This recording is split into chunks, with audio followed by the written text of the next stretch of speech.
voilà ami internaute Thiès Info salaamaaleykum ñu ngi leen di nuyu dellusiwaat ak yéen seen émission politique à Thiès tey nag on a tout le plaisir di ci dalal donc Edouard Latouf nekk nag conseiller spécial du maire de la ville de Thiès Talla Sylla Edouard salaamaaleykum. maaleykum salaam je suis conseiller spécial du maire de la ville Talla Sylla mais je suis aussi membre actif de la mouvance présidentielle je soutiens le président de la République. alors Edouard ñu waxtaan d'abord ci actualité gis nañ rapport wu IGE bi ñu inculqué tudd si donc le maire de la ville de Thiès avec une somme de 20 millions de francs CFA bi ngeen lire rapport bi ban impression ngeen ci am. bon xam nga je crois que xam nga Sénégal c'est un pays de débat c'est vrai que débattre baax na. C'est un pays de faits divers. On a une opinion revue de presse. Je crois que le rapport, l'IGE, il faut se féliciter que dans un pays, et ça, pour ça, il y a eu des avancées avec le président. Il y a eu des avancées avec le président Macky Sall. Il a créé un OFNAC, donc le corps de contrôle. Il faut se féliciter que les corps de contrôle de l'État, de membrement État, de Foguessou, mais les gens parfois, les corps de contrôle, ils ne sont pas que répressifs. Ce n'est pas de contrôle pour suivre ou détruire nit. Ils l'accompagnent parfois de recommandations. Sinon, il est question, parce que moi, le maire Talla Sylla dafa rawal xaalis wala dafa non c'est loin le connaître. lan moo ci xew en fait. non amul parce que xamul lan la. xam nga Talla il a daf xol bee yaatu. Talla Sylla xol bee yaatu dans la nomenclature budgétaire de la ville da ca dugal loo xam ni par rapport aide daara ak école primaire yoo xam ni dañ leen war a jox ay fourniture mu boole ci daara yi. bi mu ko defee le budget de la ville a été voté les conseillers ont voté le budget de la ville donc régulièrement voté le préfet a approuvé le budget donc montant bi ñuy wax ça a été décaissé par le percepteur municipal. à hauteur de 20 millions yooyu ngay wax ñu jënd ay fournitures jox ko nit. mais loolu y a pas de développement parce que li nit ñi xamul mooy Talla n'a pas de caisse. mais est-ce que loolu compétence su mairie ville la aussi également. ci loolu la bi ñu waxee mais Talla dañu leen la vocation d'une mairie de ville d'une mairie d'une commune un maire par définition c'est un social ambulant un maire il est proche de ses administrés un maire ne peut pas faire du social école primaire ñu ne ko école primaire de sa compétence. daara yi waroo ko kii waroo joxe tabaski parce que boo joxee tabaski aide sociale commune mën na ko joxe muy doublon donc c'est des recommandations et ils ont même en même temps dit au préfet de ne plus approuver un budget boo xam ni loolu maire da ko dugal ci nomenclature budgétaire ils ont dit au percepteur municipal de ne plus payer loo xam ni ay entrée aide subvention au daara ak ay fournitures loo xam ni dafa nekk ci nomenclature bu ville donc c'est des recommandations. mais est-ce que aide sociale boobu aussi war na pousser le maire ba mu jalgati taxes yi nga xam ne ñoo régir les collectivités locales. xam nga l'acte 3 il y a eu une mauvaise interprétation de l'acte 3 xam nga les gens parlent mais c'est les recommandations de l'IGE dañoo def gëstu. Par rapport au foncier. C'est des recommandations de l'IGE qui ont donné le foncier à Talla Sylla, au maire de la ville, le foncier. L'IGE allait plus loin. L'IGE a demandé à ce que, pour la gestion de la gare routière, la gestion marché centrale, que les 40% nous avons communes qui abrité, les 30% la ville, les 15% les deux communes. Ça, c'est des recommandations de l'IGE. Donc l'IGE n'a pas été répressif. Talla Sylla n'a détourné aucun sou. Talla Sylla, c'est le maire le plus endetté du Sénégal. Endetté, personnellement. Parce qu'il s'endette pour donner. On l'a connu étudiant, parce que témoignage. On sait qui est l'homme. Il est incapable de ça. S'il voulait s'enrichir, il a eu des occasions de pouvoir le faire. Donc c'est un homme intègre. Le président aux yeux de Thiessois comme quelqu'un qui a détourné de l'argent, c'est archi faux. J'ai dit à certains avec qui j'ai discuté, lisez-moi un des passages du rapport de l'IGE qui dit que Talla a détourné de l'argent.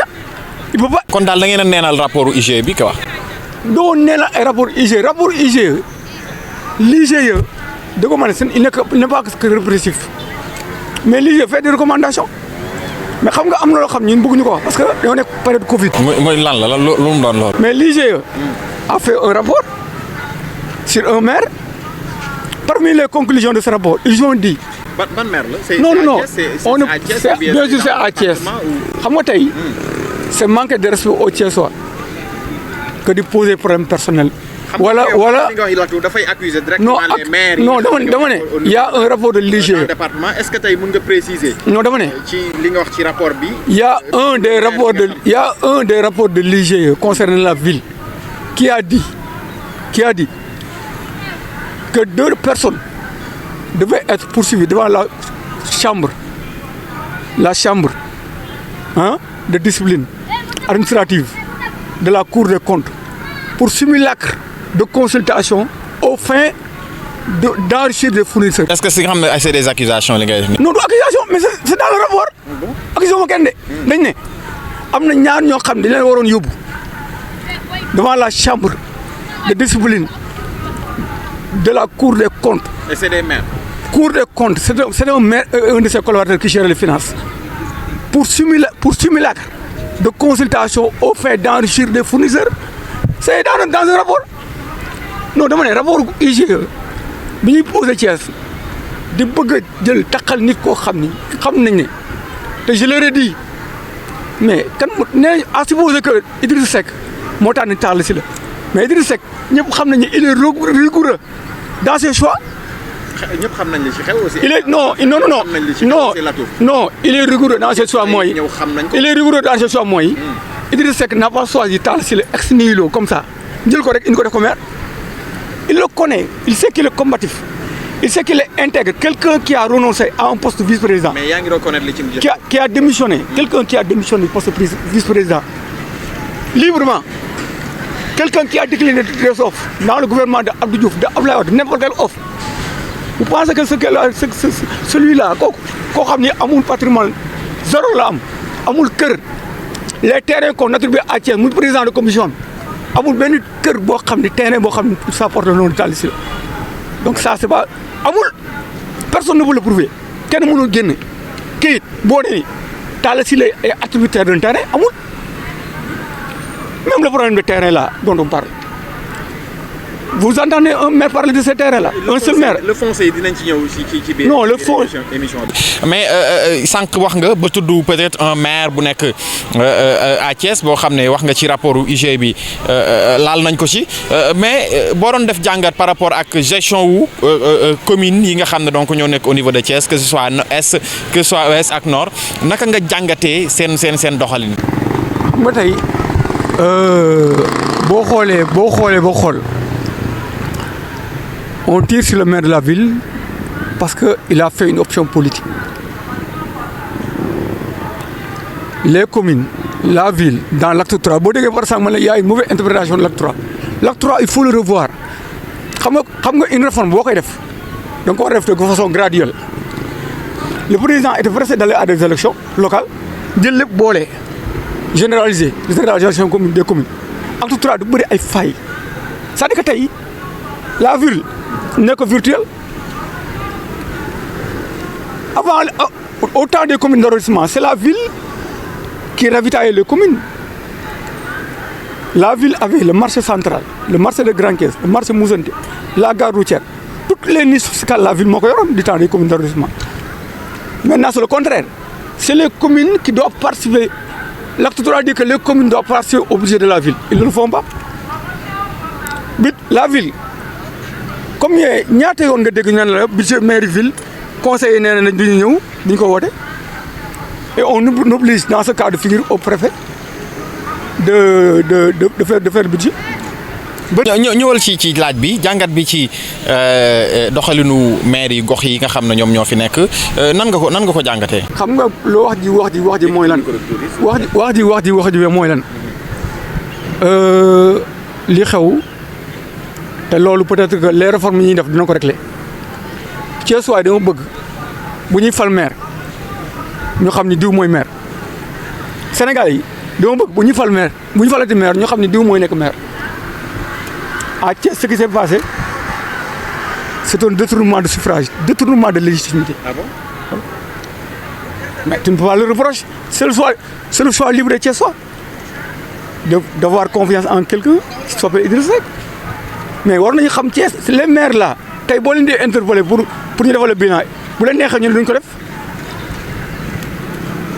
non ils n'ont pas été à l'épreuve du suffrage universel. da nga jàpp ne c'est un bilan négatif lañ fii. Non, c'est-à-dire que la vérité mooy lan. man dégguma carrément. En dehors des investissements de l'État dans le cadre des chantiers de Thiès, en dehors des investissements de l'État dans le cadre des chantiers de Thiès, qu'est-ce que les maires depuis 2002 ont fait de leur budget? wax ma brique bu fi nekk ak leneen. Talla a eu l'intelligence, on lui fait le reproche d'être avec Macky Sall. Les communes, c'est des démembrements de l'État. Les communes n'ont pas assez de ressources. S'il y avait un accompagnement de l'État central, d'autres dem. Talla a eu l'intelligence. Mais les kilomètres de route am Thiès, dans le cadre de Promoville. Mais c'est qui? Mais c'est Talla. C'est la vérité. Commune, démembrement État là. Élection présidentielle, nous avons un choix. Élection législative, c'est des élections politiques. Mais il faut travailler de plus en plus à dépolitiser les élections locales. Il se pose plus en termes de responsables attachés à le terroir, d'hommes compétents, d'hommes vertueux, que de politiciens.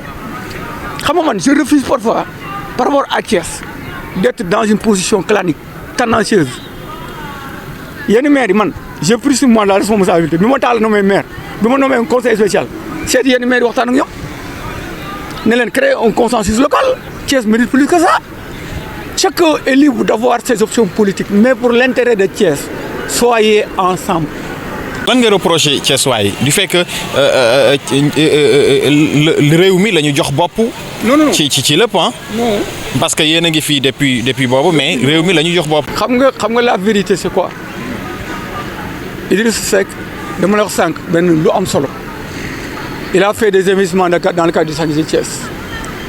investissement yi mu dem ci kaso capitalisé am ci capitalité hôpital de Saint-Béthie Thiès waay di ko wutal ci loolu donc il bénéficie à chaque fois d'un vote affectif te il a l'intelligence aussi une élection locale boo amee mu rendre ko présidentielle mu présidentialiser une élection locale il n'est plus dans Idrissa ne doit plus être dans le jeu politique local dans des compétitions warutul nekk dans la confrontation locale. pour ngeen jot mairie yi. non. si non man parce que xam ngeen ne Idy bu wàccee sur le terrain. xam nga pourquoi waru ngeen teg ay stratégie.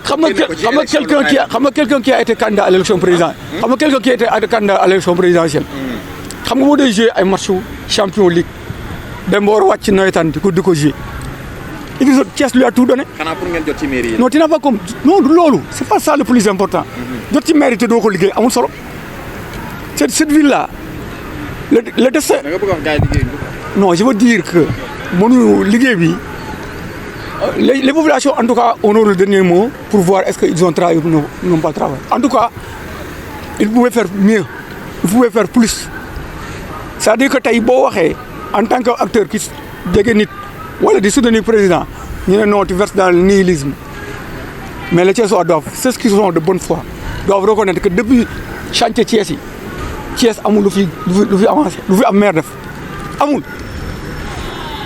mais le président vient de faire sa déclaration de patrimoine président def na ko deuxième fois mais les maires même s'ils ne sont pas obligés de le faire ils n'ont qu'à le faire moralement du point de vue moral du point de vue de l'éthique de responsabilité ils n'ont qu'à le faire. Alors on parle un peu ci côté foncier gis nañ benn collectif bi fi juddu woon ñu gis ci le juge Hamidou Dème ñu def ci ay révélation jël naa keroog émission Elentine honorable député mu wax ne dañoo war a arrêter désaffectation ak réaffectation yi nga xam ne ñu ngi koy def ci terrain yi di nangu terrain di ko joxaat ay jàmbur naka nga jàngatee le foncier à Thiès. Ça c'est la loi je crois que avec l'avènement de Djibi Sy on a constaté une démocratisation dans l'affectation des parcelles. Ça c'est la loi bu ñu la jox kayit terrain kenn jaayu ko c'est une commission qui t'attribue un terrain au fin nga def fa peine nga tabax ko soo toogee 15 ans 20 ans 10 ans on te dit sur le papier 2 ans. mais mise en demeure yi amu ci.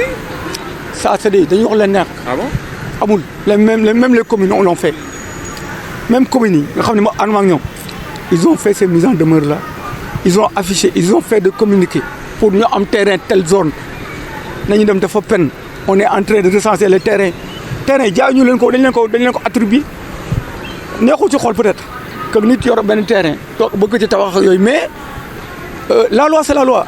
mais li Thiès waay yu bari. li jibi si def foofu man musuma j'ai vu à gis naa jibi si man attribuer des gens yoo xam ni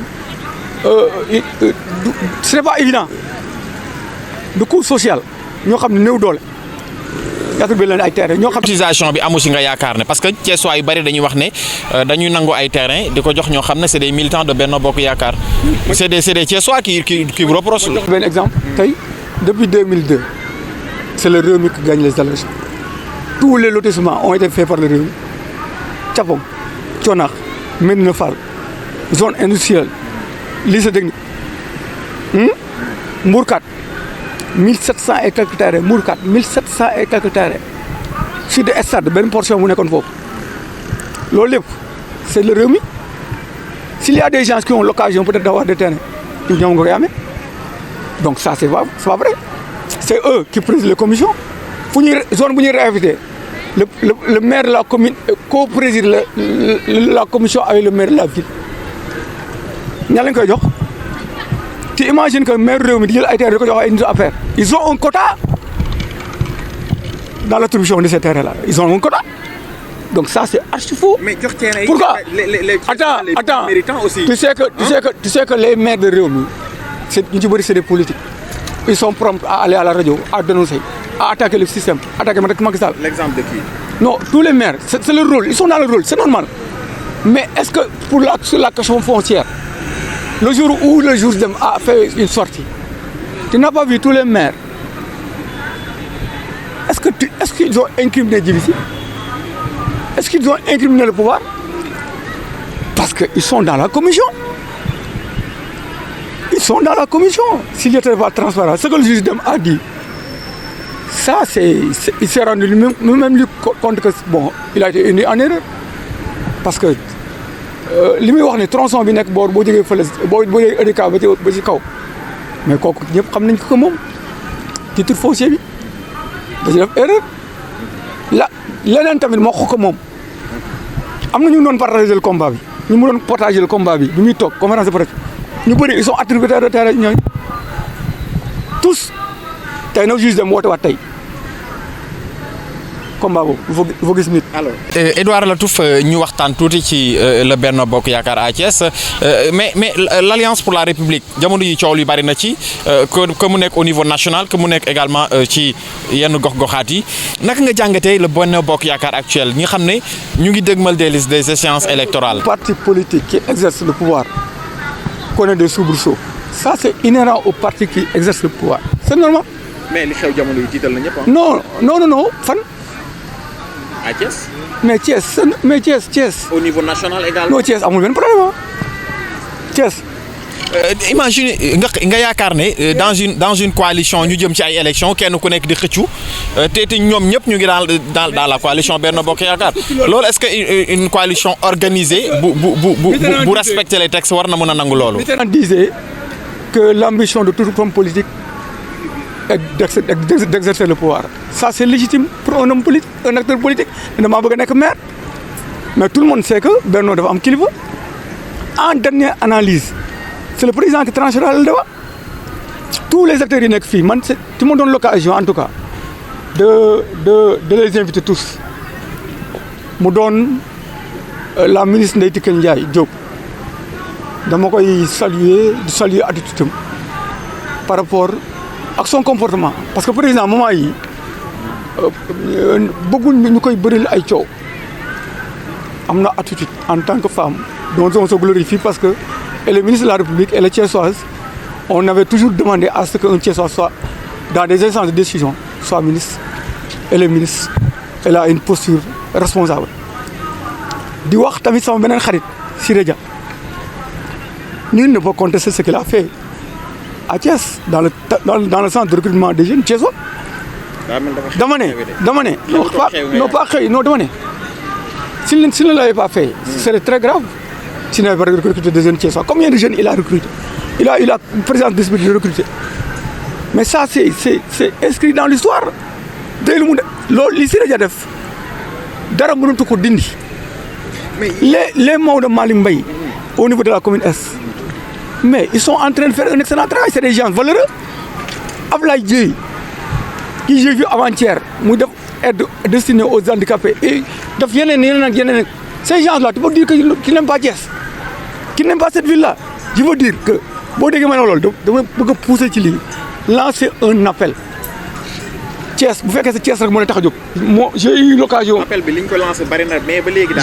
J'ai eu l'occasion un jour de dire à Idrissa que grand, c'était en 2013. Vous n'avez plus le droit d'entrer en compétition avec benn Thiessois. Da nga war a travailler. pourquoi ngay insister. da nga war a travailler. lan moo tax ngay insister. non da nga war a travailler. moom nee na dootul nekk maire loolu la wax ñëpp di ko dégg. Il doit travailler à créer les conditions d'une liste fédératrice de toutes les sensibilités. Ku ne Thiès nga bëgg bu fekkee Thiès rek nga ci bëgg xam nga les gens font une fixation sur le maire. C'est pas ça le plus important. Personne n'est indispensable. Le plus important, c'est que faire pour que Thiès change. Xam nga les acteurs politiques ne font pas attention. Mais l'axe Diamniadio-Mbour est en train d'isoler Thiès. Bu njëkk ba dañu doon wax Thiès mais ñun dañuy rebelle au lycée on était contestataire ak ñoom taal si la yeneen mais cette contestation là lan lañ jublu tey lan lañ indi Thiès bi rebelle lan jusqu'à quand Thiès a été actrice des deux alternances de 2012 et de 2000 mais war na jëriñu dañuy bañ lan la ñuy bañ vous choisissez des gens qui sont là boo leen xasee fal pare ngeen ci mais il y a des gens qui sont là de l'autre côté. Ablaye Dieye il n'est pas obligé continuer ci léegi bu fekkoon da doon xool naan dañoo gagné fële wala lii bu fekkoon souci yooyu moo leen taxoon a jóg que dañoo ñàkk élection yi mais ce n'est pas encore présent sur le terrain. est-ce que du yaakaar ngeen des ci élection la. non du loolu c'est parce que c'est des gens qui aiment leur ville. Ablaye Dieye mënoo reprocher ne bëggul boo mënoo wax ne bëggul Thiès un Maodo Malick tu ne peux pas dire que bëggul Thiès un Siré Dia tu ne peux pas dire que bëggul Thiès Ndeye Tické Ndiaye tu ne peux pas dire que bëggul Thiès dama ne tey lenu Benno Bokk Yaakaar li ñuy regorger ci personnalité de valeur suñu defee une union sacrée autour de l'essentiel. mais ba léegi mënu leen am dara ci commune bi. non dama ne. ba léegi rek mënu leen am dara ci commune. dama ne. il faut accepter ça aussi. non on va vers une élection locale c'est une élection présidentielle non erreur lañu xam nga on a voulu quelque part sanctionner les responsables. ngeen bëgg a génne Idi quoi. xam nga responsable Thiès ñu ngi leen di sanctionner. xam nga responsable Thiès ñu ngi leen doon sanctionner ñu dañoo ñàkk élection présidentielle mais élection présidentielle président mën na dem élection. On faisait face à quelqu'un, à qui? À Idriss Seck. Quelqu'un qui a gagné les élections depuis 2002, qui a fait des investissements dans le cadre des chantiers de Thiès, qui était à la tête d'une grande coalition, qui était ancien Premier ministre. Nga jàkkaarloo ak moom ñu ne il se pourrait que kii nekk président mu dëkk Thiès. On a eu la malchance de l'avoir à Thiès. Même si c'est une chance. Est-ce que c'est une raison bu fekkee ne li ngeen waroon liggéey au sein de Benno Bokk Yaakaar liggéey ngeen ko dans la commune. C'est pas parce que Idriss Seck il est thiessois. 100 000 voix nañu ko génnee ci li président di ay Matam ay feneen ak feneen dañuy am ay 20 000 voix wala Kolda ñu am ay 15 000 voix ñu ne nous avons gagné élection présidentielle ay voix la ñuy compter c'est pas des fiefs ñooy gagné nii rek. C'est le nombre de voix qui fait passer un président de la République. Voilà laaj bu mujj bi Edouard Latouf yow déggoon nañu ne affecté nañ la mais ba léegi ñu ngi lay gis Thiès lan la lu xew. Non c'est-à-dire que loolu je ne voulais même pas te ci loolu vous me donnez l'occasion de remercier tous ceux qui sont intervenus dans ce dossier-là. Man Thiessois la conseiller spécial du président dëkk Thiès donc président de la République bu jëlee ab décision dama ko apprécier. Parce qu'il a le prérogative constitutionnel de nommer à tous les postes civils et militaires. Moi, le DG de la LONASE, c'est moi qui le fais sur le plan institutionnel, c'est moi qui le fais sur le plan politique, il parti. Je crois que c'est quelqu'un qui a une vision, qui a la volonté de travailler. Non, j'ai été réaffecté à Mbour. Je ne suis pas à Thiès. kooku pouvoir am la moom mais dama may doon occasion ma gërëm ñoo xam ni doo lañ seen loxo. qui ont estimé que c'est-à-dire que c'est des acteurs politiques de la mouvance présidentielle qui ont estimé que man Thiès laa leen ëppoon njëriñ en ressenti. Parce que Thiès man. loolu c'est politiquement. non boo demee boo demee Lonase. parle de politique ak. boo demee Lonase nga laaj des vendeuses parieurs force de vente personnel permanent contractuel nga ne leen Edouard Latou ndax lu baax la fi liggéey là où j'étais dama ci daan dimbali ay nit kenn saxul fenn bu ma donné l'occasion de remercier aussi mon ex-DG Amadou Samba Kane. Il a travaillé à faire de la Lonase une boîte très respectable. D'un chiffre d'affaires d'un déficit de 7 milliards, il a amené à 140 milliards. Après, il y a service commercial. Il a amené à 140 milliards. Je demande de profiter aussi par rapport à l'actuel DG. Je crois que c'est de notre devoir. dafay waxtaan ak DG bi mu wàccee mu ne ma Edouard li ma leen di ngeen bàyyi ci xel mooy quel que soit le DG qui mu va me remplacer te kii di ñëw ku baax la il faut le soutenir. C'est un jeune très ambitieux qui a la volonté de relever d'autres défis pour la Lonase na ngeen ko jàppale. jërëjëf Lotoal Abdou Latouf ñu ngi am mbégte bu baax di la dalal suñu émission. non mais mayoo ma gërëm xam nga damay arrêté nga may coupé. waaw bàyyi kàddu gu mujj gi rek nga gërëmaale waaw. kàddu gu mujj gi damay ma gërëm. di gërëm le DG Siré Dia am na koy wax parce que en tant que PCA taxaw na ma ci boîte bi mon devoir c'est de le remercier d'autres personnes qui sont intervenues Maodo Malick la ministre des Tickets ak d'autres personnes qui sont intervenues dans ce dossier-là di wax rek ne Thiès regorge de personnalités de la société civile des mouvements de soutien. Tu ne peux pas dire que ku mel ni Pape Doumbia de Thiès Ca Kanam bëggul Thiès. Tu ne peux pas dire que mon frère et ami Habib Kane bëggul Thiès. Thiès on doit saisir cette chance-là de créer un Thiès à Thiès pour la première fois, de construire un consensus local. Les autres maires aussi, je leur demande de comprendre que le Talla Sylla n'est pas leur adversaire. Talla n'a pas d'adversaire. Cette ville-là, ceux qui sont là, ceux qui étaient hier là ne sont plus là. Ceux qui sont là actuellement, demain peut-être il se pourrait qu'ils ne soient plus là. yaa ñu ngi koy reproché ne mu ngi ci ay campagne yu métti Talla Sylla. Talla Sylla musul nekk dans une perspective. Il est trop dans la presse aussi. Non, c'est normal. Un homme politique ne peut pas ne pas communiquer. Les autres, ils communiquent. Lui aussi, il a le droit de communiquer. Mais le plus important pour ça, campagne quoi. Non, li gën a am importance. ci loolu mooy ñu jël Thiès man de wax dëgg yàlla Thiès ma gën a lépp. bu fekkee ku ci nekk bëgg nga Thiès mu doon ñu nekk réew mi ñu nekk de la mouvance présidentielle ils n'ont qu'à mettre Thiès au centre de leurs préoccupations. Ils n'ont qu'à faire une union sacrée autour de l'essentiel. mënuma terminer tamit te duma gërëm le président de la République Macky Sall. Depuis le début de la Covid, il a eu une attitude de chef d'État. C'est la raison pour laquelle je souhaite, en tout cas, que peut-être dans les jours et les semaines à venir, m'engager d'autres réflexions, même si on doit aller vers la mise sur pied d'un gouvernement d'union nationale qui va regrouper toutes les forces politiques que regroupe ce pays.